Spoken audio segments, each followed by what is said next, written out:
Hi, my name is Euphemia, and 3 days ago, my sister stood on a stage and called me a fraud, in front of a room full of people I once thought were family. But that wasn't the hardest part. The hardest part was realizing it hadn't started that night. It had started years before, in the way they left my name out of programs, out of photos, out of conversations, until even I started wondering if maybe I didn't belong. Now they say it was a misunderstanding. But how do you misunderstand someone you erased on purpose? Want to know what happened when I finally stopped whispering?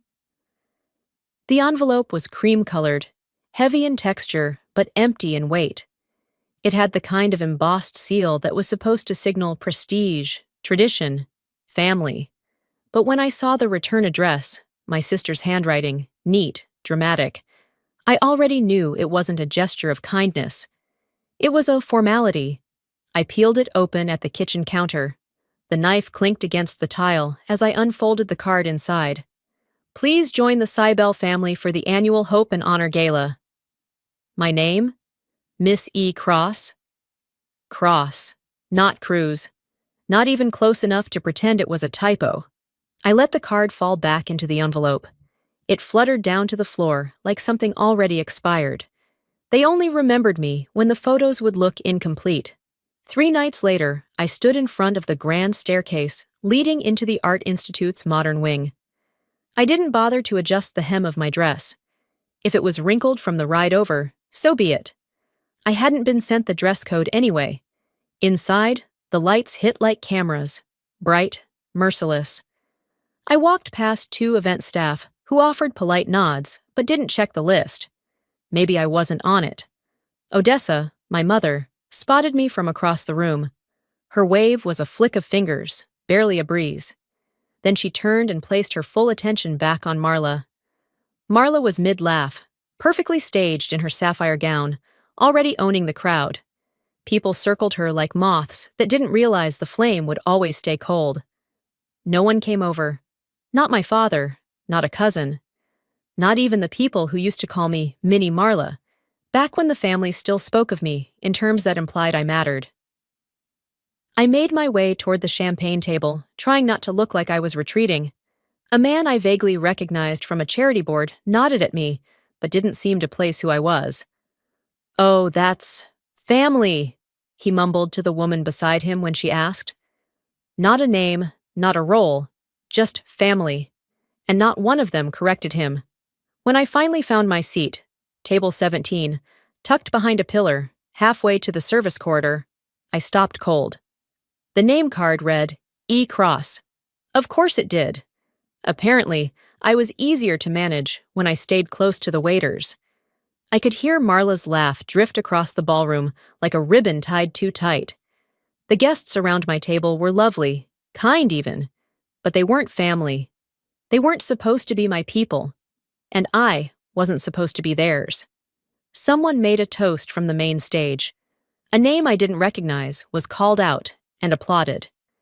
Meanwhile, no one looked in my direction, not even when the spotlight passed my table by mistake.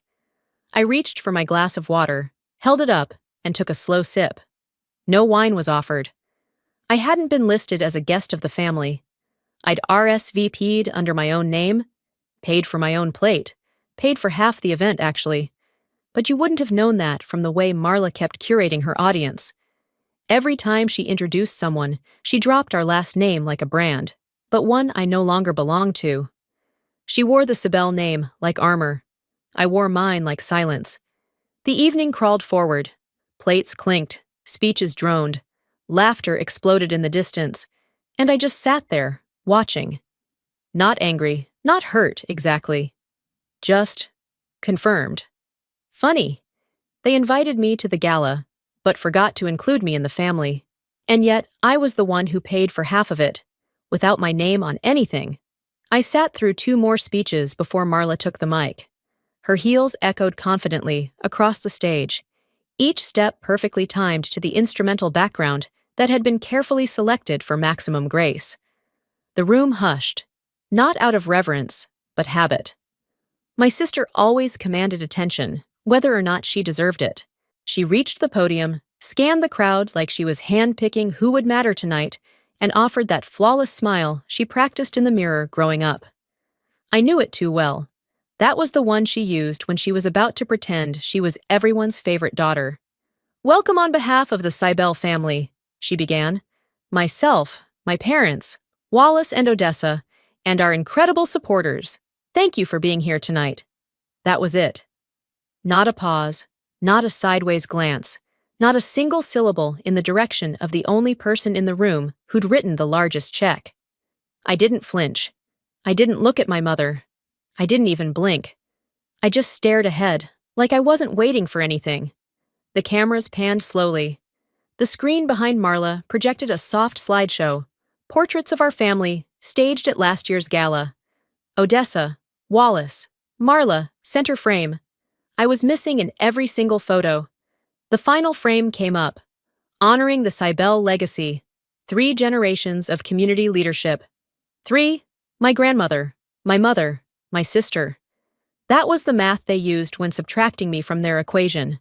A waiter brushed past me with a tray of oysters. I didn't move. My breath stayed even, controlled, like I'd been trained not to disrupt anything. That's what I had been taught.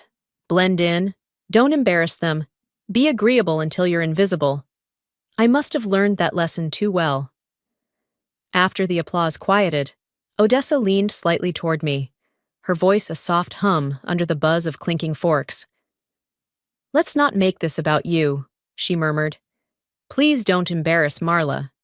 It was a request disguised as concern, but what it really meant was, "We've already decided who matters tonight. Don't cause trouble." I didn't answer. Instead, I studied the edge of my napkin. Clean, pressed, folded to perfection. Like me, sitting here in tailored silence. What would happen if I stood up and reminded the room who paid for the sound system, the catering, the signage, the wine they were sipping like it poured from heaven? They wouldn't believe it. Or worse, they'd believe it and still pretend they hadn't heard. Because when people look past you on purpose, they're not being negligent. They're being precise. I leaned back in my chair and opened my phone under the table. Scrolled through photos from the last project I funded in Guatemala, classroom walls being painted, kids in new shoes, a nurse holding donated supplies. I wasn't in most of the shots, just my initials on the boxes, EC. I'd gotten used to that too, being the unseen part of something good. But something about tonight felt different. Not like a wound, but a pulse. Across the room, Marla was basking in praise, thanking donors for their generosity with a warmth she rarely used on family. She made eye contact with a senator's wife and whispered something that made the woman laugh too loudly. Then, like choreography, Odessa excused herself to the restroom, no doubt to take a call or prep her next performance. Wallace hadn't looked my way once. He was busy talking to a bank executive about some investment partnership like nothing else existed outside that deal. I stood quietly and adjusted my dress. The sequins near the hem caught the light, not enough to draw attention, but enough to remind me I wasn't wearing this for them. As I stepped toward the edge of the ballroom, a middle-aged man in a velvet blazer touched my arm. "Excuse me," he said, glass in hand. "Could you let the Cybele rep know the champagne's warm?" His smile was polite, his assumption casual.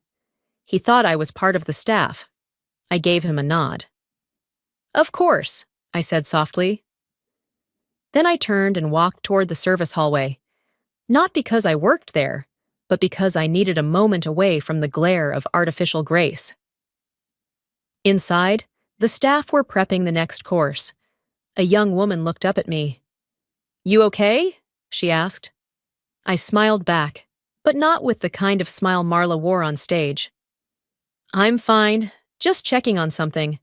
I pulled out my phone again. One email sat in drafts, addressed to the Gala board. Subject line, Clarity Foundation Sponsorship Verification. I didn't hit send. Not yet. But I reread the first line. "This is to confirm that the majority sponsorship for this event was provided directly by Euphemia Cruz, independent of the Cybele family estate." I saved the draft, locked the screen, and exhaled. It wasn't the first time I'd been mistaken for someone who didn't belong, and it wouldn't be the last time someone handed me the bill, then claimed they threw the party. After tucking the folded sponsorship agreement back into my clutch, I didn't return to my table. I needed air, not the outdoor kind, but a break from being stared through like I was made of glass. Instead of heading toward the main ballroom, I veered right, toward the cocktail area. Less formal, dimmer lighting, quieter conversations. It was where donors and socialites mingled with the kind of polished nonchalance you only see at events like this. Everyone there had mastered the art of pretending to be interested in someone else's cause, just long enough to sip free bourbon. And that's where I saw her. Trina Ballard. Long dark hair pinned into a loose knot. Designer heels I recognized from a joint online shopping spree we'd done on her couch 10 years ago, and a voice that hadn't changed a bit. Warm, performative, and just loud enough to carry. She was standing next to Marla. Of course she was. A tray of bruschetta passed between us, giving me a few more seconds to decide whether to walk away or keep pretending I wasn't surprised. But I knew what that would look like. Me, retreating again. Me, avoiding conflict for the sake of keeping things easy. Not this time. I stepped closer. Trina spotted me first. Her eyes lit up with that well-rehearsed brightness that says, "Oh, I didn't expect to see you. But now that you're here, let's pretend we're still good." "Yuffie, my God, it's been forever." I gave her a slow nod. 8 years, give or take. Last time was your cousin's baby shower, right? Was it? Gosh, time. She reached out and gave my arm a quick squeeze, the kind of touch that says, I remember just enough to seem sincere, but not enough to actually care. Marla, who had been mid-conversation with someone in a navy blazer, turned her head, flashed that default Sibel smile, and quickly returned to her guest. I didn't expect her to engage. She wouldn't risk it, especially not in front of someone she still needed to impress. Trina lowered her voice. "Hey, I saw you earlier. Just didn't want to interrupt anything." "Like what?" I asked. "My quiet dinner next to the catering exit?" She laughed awkwardly. "Come on, it's not like that." I didn't say anything. I wanted her to feel the gap, not just in our conversation, but in our friendship, the one I had held together for years until I got tired of pretending I couldn't see who she was really standing next to.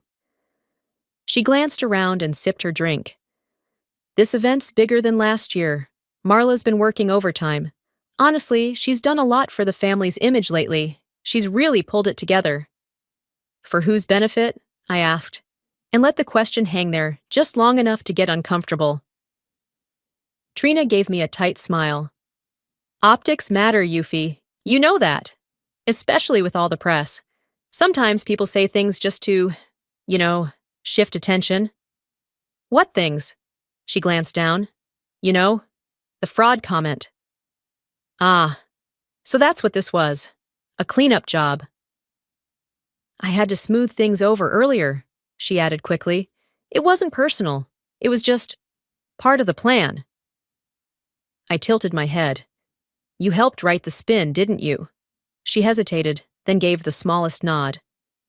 "It wasn't malicious. It was survival. I mean, I work under Marla now. I can't exactly take sides." "You didn't have to take sides, Trina," I said, my voice low but steady. "You just had to not make me the problem." "You knew it wasn't true," I added. Trina didn't argue. Her eyes softened just slightly, and she shrugged with an apology she didn't say out loud. "I also knew not denying it would keep me employed," she finally murmured. There it was. The real answer. Some debts aren't paid in dollars. They're paid in quiet betrayals, in withheld truths, in letting someone else take the fall to keep your own ladder steady. I didn't feel rage. I felt done. "Anyway," she said, trying to pivot, "I'm glad you're here. It's nice to see your face again." I gave her the kind of smile people use when they've stopped needing closure. "I'm sure it is." Then I stepped away. This wasn't a confrontation. It was confirmation. I took the long route around the room, letting the noise blur behind me. Conversations bled together. Someone called out a toast. Another round of laughter broke out at a corner table. All of it felt like an echo of the same performance I'd been watching since I was 20. I paused near the hallway just outside the main event area. A gallery wall had been repurposed for gala history, photos framed in gold trim, plaques celebrating annual donors. And there, dead center, was a photo from 3 years ago. Marla, Odessa, Trina, standing under a banner that read, "Hope and Honor, in partnership with the Clarity Foundation." No mention of my name. No mention of who created the foundation. Just perfectly staged pride. That's when it hit me. This wasn't the first time they'd done this. They'd been rewriting the story for years. Not aggressively, not loudly, but consistently. And I had let them. Every time I stayed quiet.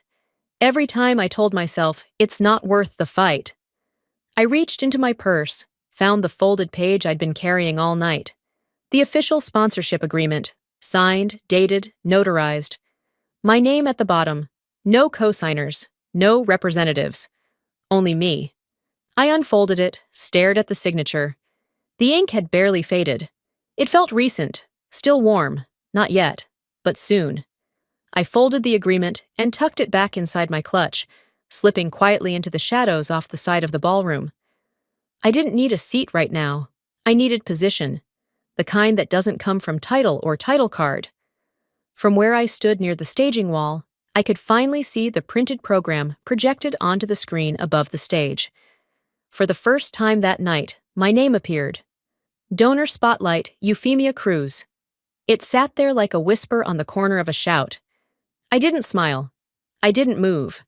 I just fixed the clasp on my purse, stood taller, and waited. The MC, a polished man in his early 50s, who had been hosting this event for years, began his lead-in. I knew the rhythm. I had helped write this part of the script when I funded the previous year's version. And now, he began, we take a moment to recognize the extraordinary generosity of a very special contributor. He never got to finish. Marla walked straight onto the stage. Not hurried, not hesitant. She moved like she owned the floor, like she believed this moment belonged to her. The room offered a scattered clap, unsure whether this was planned or not. Marla reached the mic and adjusted it slightly, just enough to break the MC's stride. He stepped back, visibly confused, but too polite to interrupt. "I just want to clarify something before we move on," she said, voice calm, even sweet. The kind of tone you use when you're about to say something sharp, but you want to coat it in charm first. "There seems to be some misunderstanding," she continued, scanning the crowd, her eyes gliding past mine like I wasn't standing 10 feet from her. "Our family is incredibly proud of this event, and it's important that everyone here knows who made this night possible." My stomach tightened. "There have been misleading claims," she said, pausing just long enough for the room to lean in, "about who's really behind tonight's sponsorship." I felt every spine in the room straighten. Forks stilled. Glasses hovered midair. Marla turned slightly toward my direction. Not enough to name me, but enough to mark me. A gesture dressed up as a shrug. "Some people like attention," she said lightly, "but this foundation doesn't endorse false narratives. Let's be clear, the real contributors are already on this stage." Silence. One long, hollow silence. I could hear my pulse in my ears, but my face didn't move. I stood exactly as I had before.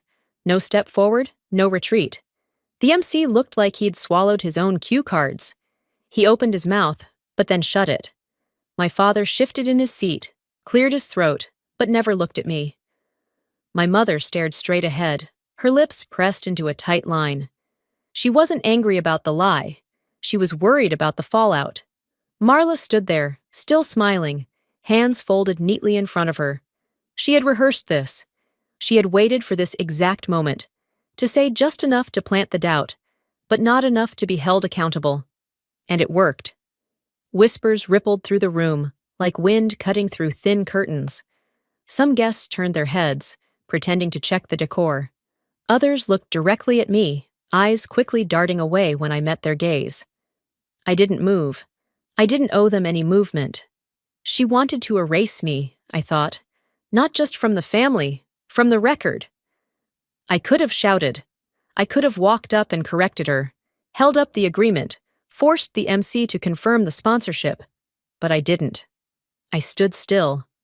I'd learned young that flinching only feeds the story.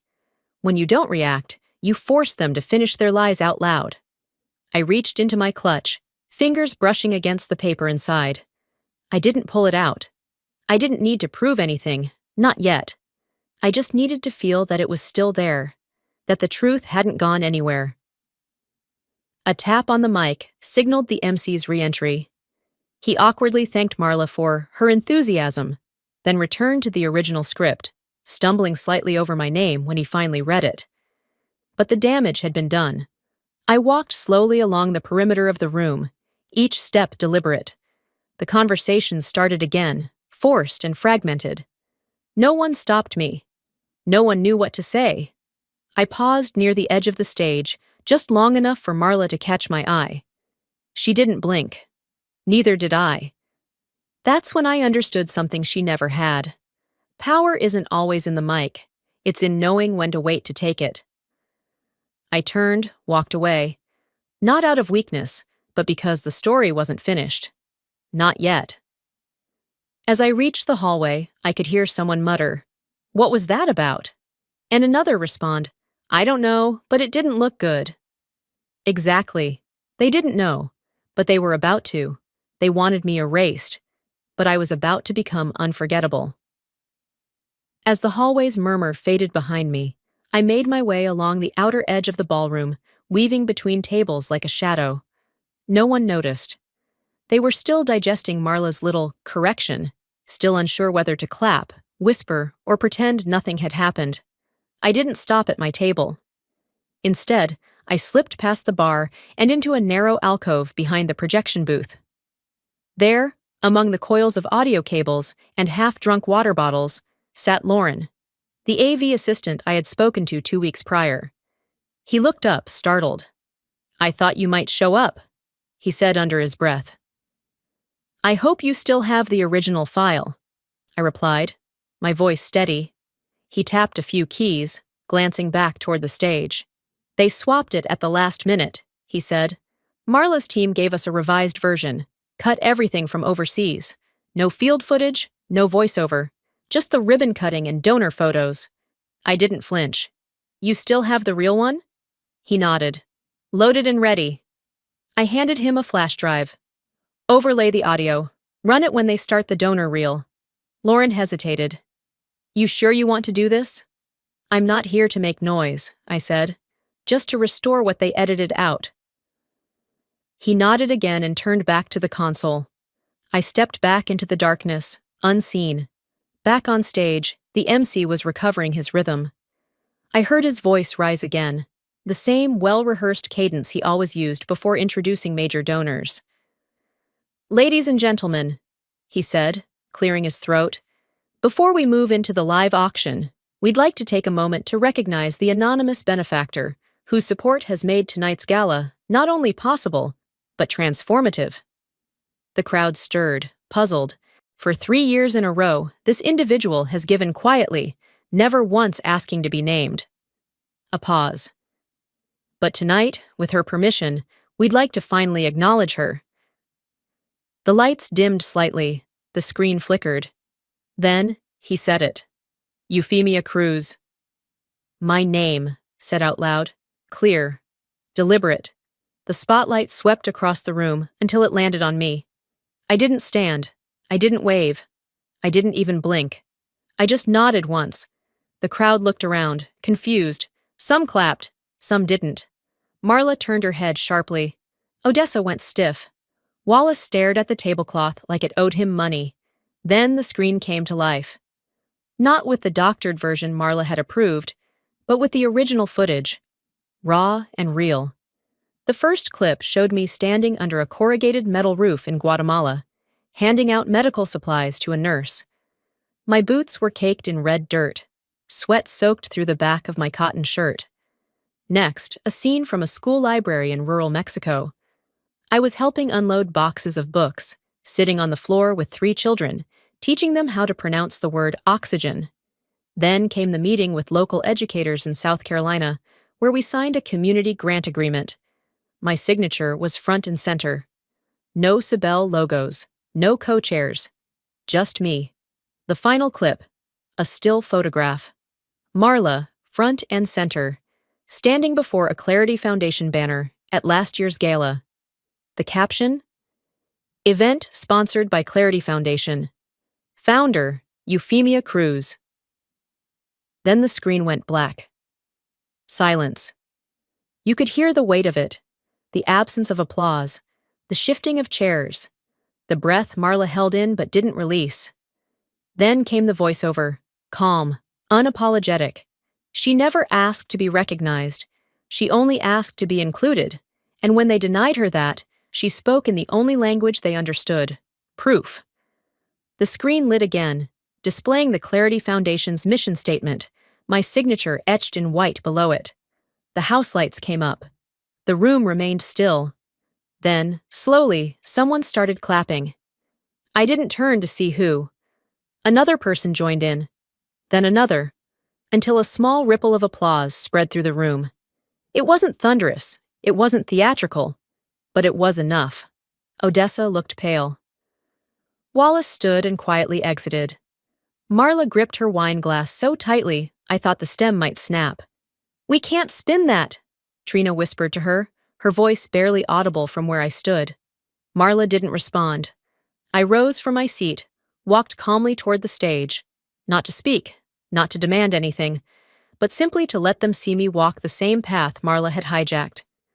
I paused near the bottom step. The MC gestured for me to come up. I shook my head gently. This wasn't my acceptance speech, it was their reckoning. I stood there just long enough for the photographers to capture the moment. Not the one where I was erased, but the one where I stood anyway. They took my name out of the speech. I put it on the screen. I stepped away from the stage before the applause could settle into silence.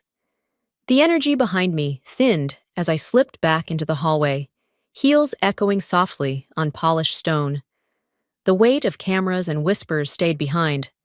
I wasn't running. I just knew the next part of this story didn't belong in the spotlight. Down the corridor, past a line of florals that no one stopped to admire, a single door stood ajar. The side reception room used for press huddles and staff breaks. It was dim, air thick with event perfume and recycled air. And there she was. Marla stood near the far wall, arms crossed, pacing with the same fury she used to rehearse high school debate arguments. She wasn't crying. Marla never cried unless there was a camera. When she saw me step inside, she froze. "You ambushed me!" she snapped before I said a word. I closed the door behind me. No witnesses, no cameras, just us. "You erased me," I replied, steady. "That came first." She scoffed. "Don't make this dramatic. You had your moment." I pulled my phone from my bag and tapped the screen. The email came up instantly. I turned it toward her. Marla's eyes flicked across the screen. She didn't need to read it twice. She already knew what it said. "Let's keep Euphemia's name off press for continuity." Her message to the foundation team read, "I'll represent the family for photos." The response was curt but complicit. "Approved for now." "I didn't authorize that," I said, "but you sent it anyway." She looked down, then back up. I was trying to protect the family image. "You were living like some recluse, disappearing between continents." "Running a nonprofit," I cut in. "Whatever. People needed clarity, pun not intended. So I gave them something clean to point to." "You didn't borrow my name, Marla," I said slowly. "You stripped it out of the record. You knew it mattered, and you took it off anyway." She crossed her arms tighter. "You think I wanted to be the face of all this? I had no choice." "There's always a choice," I said, "and you made yours." The door creaked open before she could respond. Wallace stepped in. Our father hadn't spoken to me all night. Not once. Not when I entered the ballroom. Not when I was left off the introductions. Not even after my name lit up the screen behind his eldest daughter's face. He looked at me first, then at Marla. "I don't care who's to blame," he said. "What I care about is the press. There are reporters circling, and the last thing this family needs is scandal." He looked directly at me. "So, if this is about you needing acknowledgement, fine. You've been acknowledged. I apologize." The word hung in the air like something he'd choked on. I didn't blink. "That's not an apology," I said calmly. "That's a request for silence." Wallace said nothing, just turned, walked back out the door, and left it ajar behind him. I stared at the open gap, then turned back to Marla. "I don't want the title," I told her, "or the stage, or the brand. What I want, what I'm keeping, is the truth, and I won't let you use my silence again." Her jaw tightened. "Are you going to sue me?" "No," I said, "but the foundation you've been using for image won't carry your name anymore." She narrowed her eyes. "That's not your decision." "It already was," I said. "You just didn't notice I made it." I started to leave. As I stepped past her, she whispered behind me, "You're not as innocent as you pretend." I turned to her one last time. "I never pretended," I said, "but you did." The door clicked shut behind me. Just as I reached the edge of the hallway, my phone buzzed. It was Lorne. He'd just sent a file. I tapped to open it, put my phone to my ear, and listened. Marla's voice came through, unmistakably hers. "If she speaks, make sure it doesn't go live." I stood still for a second. Not surprised, just confirmed. I forwarded the file to Alma, my attorney. No subject line, no explanation. She'd know exactly what to do with it. Marla didn't know it yet. But I'd already spoken. I slipped the phone back into my clutch without breaking stride. The marble floor beneath my heels felt colder now, not because the air had changed, but because everything had. As I approached the far end of the corridor, a man in a dark suit stepped into my path. His badge was discreet: black lanyard, silver lettering, event security. "Ms. Cruz?" he asked, soft-voiced, as though not entirely comfortable addressing me. "We've been asked to escort you to the registration lounge. There's a matter requiring clarification." I nodded once, wordless, followed. They led me through a staff-only hallway, past a catering kitchen where someone was arguing over wine inventory, then into a small office tucked near the Gala's back entrance. The door closed behind us with a quiet thud that said this wasn't routine. Another man waited inside, mid-40s, business formal. He offered no greeting, just a clipped explanation. "We've been contacted by the Chicago Registry Office," he said, looking not quite at me. "An anonymous complaint has been filed, alleging possible misappropriation of donation funds under your name. We're obligated to document the inquiry." I leaned slightly against the table, calm.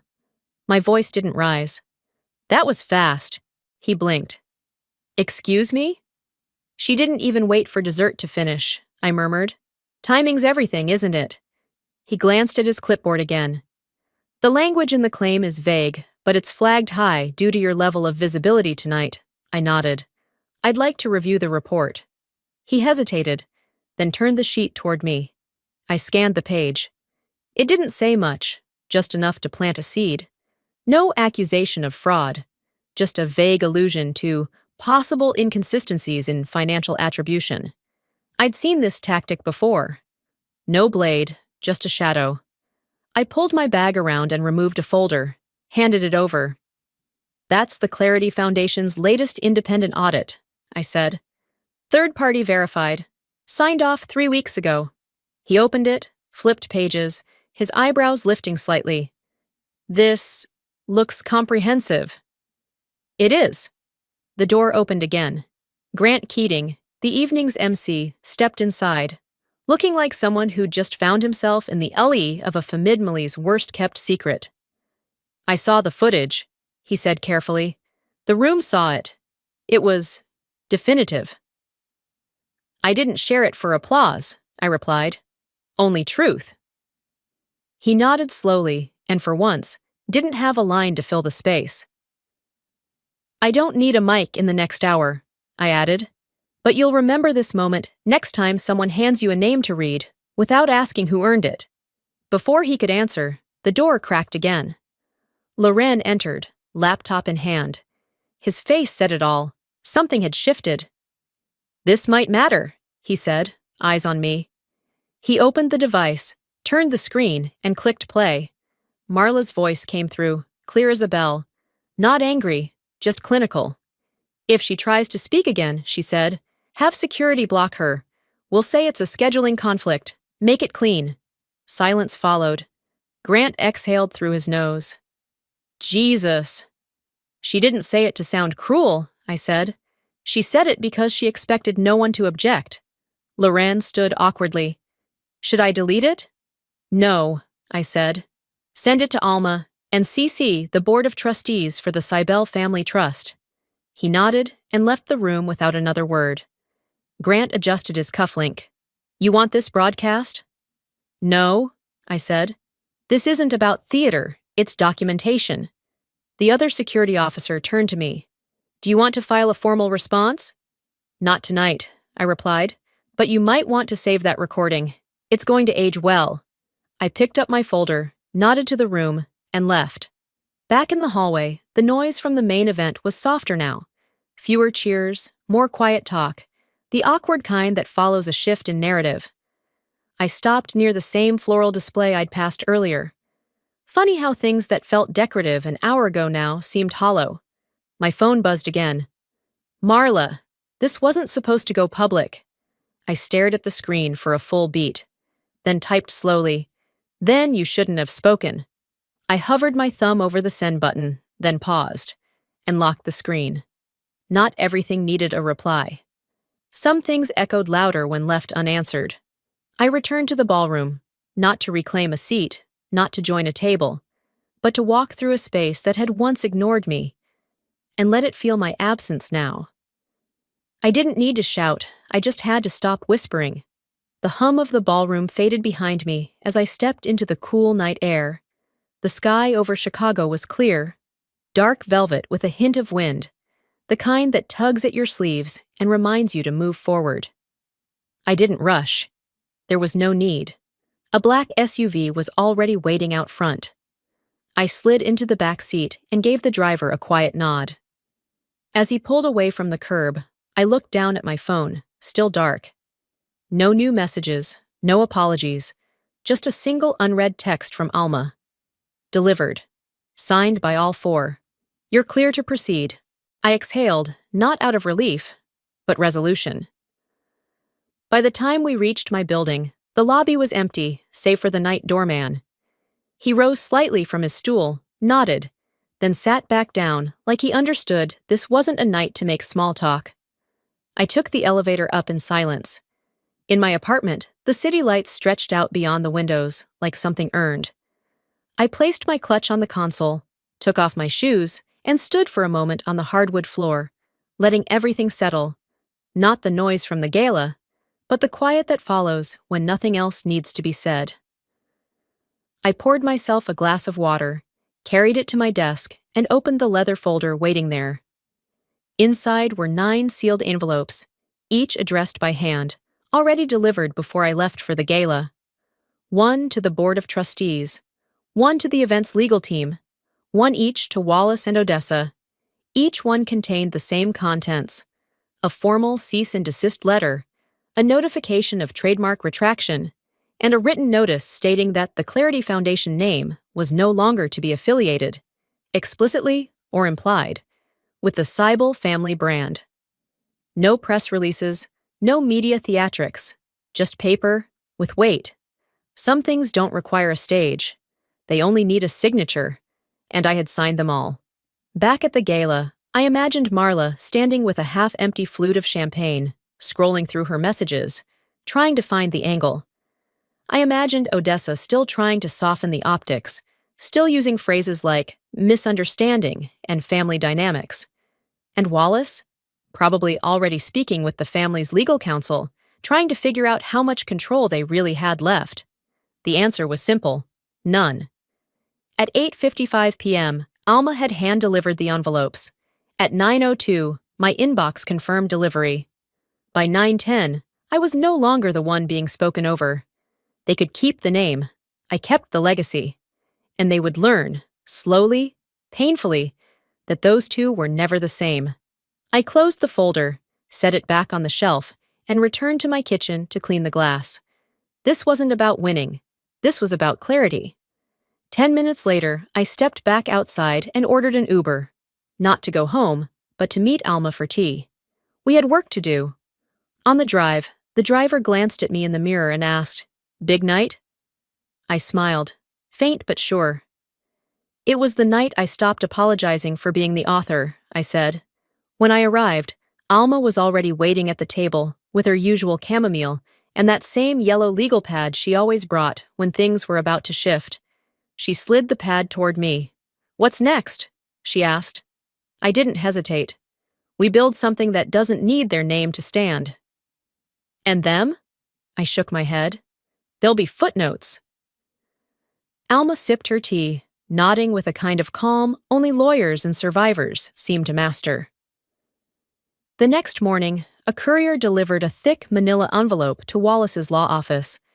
Inside was a summary of all usage violations tied to the Clarity Foundation name.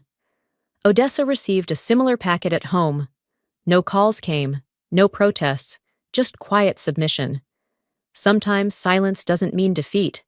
Sometimes it's what happens when people finally realize they've lost control. As I sat at my desk that afternoon, filtering through new grant applications, I felt no victory, just alignment. And that was enough. 3 days after the gala, I opened the curtains in my sunroom just wide enough to let the light spill across the hardwood floor. Chicago had entered that quiet kind of winter where the city holds its breath between wind gusts and people choose silence over conversation in elevators. I didn't mind. I'd had enough words for a lifetime. No emails from Wallace, no missed calls from Odessa, not even a passive-aggressive group text from Marla. Their silence didn't sting anymore. It just confirmed the shift. I wasn't a secret, but I wasn't a possession either. I wasn't punishing them by staying quiet. I was just choosing not to be dragged back into their orbit. At 9:07 a.m., a soft knock came at my door. No signature required. The courier handed me a box, barely larger than a book, brown paper faded at the corners. The return address was old, Florida. The name scribbled in a frail but unmistakable hand, Eulalie Sibel. It had been postmarked 22 months ago. Inside was a small velvet pouch, a folded note, and a single gold pendant on a chain. The pendant was worn at the edges, like it had been touched too many times. On the back, in tiny engraving, E.S. Speak. The letter, written in the same graceful cursive my grandmother had used to sign birthday cards and correction letters alike, was only 3 paragraphs long. You were never meant to follow. You were meant to disturb the silence they're comfortable in. That's why they'll fear you. And that's why you must speak anyway. My fingers closed around the pendant. Not to wear it. To know it had survived time and shipping delays and everything in between. It didn't feel like jewelry. It felt like permission. She must have written it, knowing I'd open it when I needed it most. She'd always seen through the noise, even when the rest of them looked past me. Eulalie had told me once, back when I was still too small to fight back, "They'll mistake your stillness for softness. Let them. But never let them mistake it for surrender." That day, I didn't go online. I didn't answer any messages. I just let the silence stretch. The next morning, Sarah, my assistant, called just after 10. "Are you sitting down?" I laughed gently. "Should I be?" "You're everywhere." I leaned back in the chair, eyes half closed. "Define everywhere." "The clip. The one from the gala. You, standing under the lights. Marla behind you, trying to redirect the attention. You didn't even speak. You just looked. The whole room saw it." She paused. "You didn't flinch, Euphemia. People noticed." I didn't respond. She filled the silence. One of the captions trending says, "She didn't argue, she arrived." That one made me smile, just slightly. It was never about going viral, but something about that line, clean, clear, and done without a microphone, felt like vindication that didn't need gloating. Later that afternoon, I received a call from a donor out of Santa Fe, a soft-voiced man with a long history in education reform. "I didn't know about your work before," he said, "but I watched that video 3 times. I'd like to fund your next site personally. Not for the gala. For me. For the work."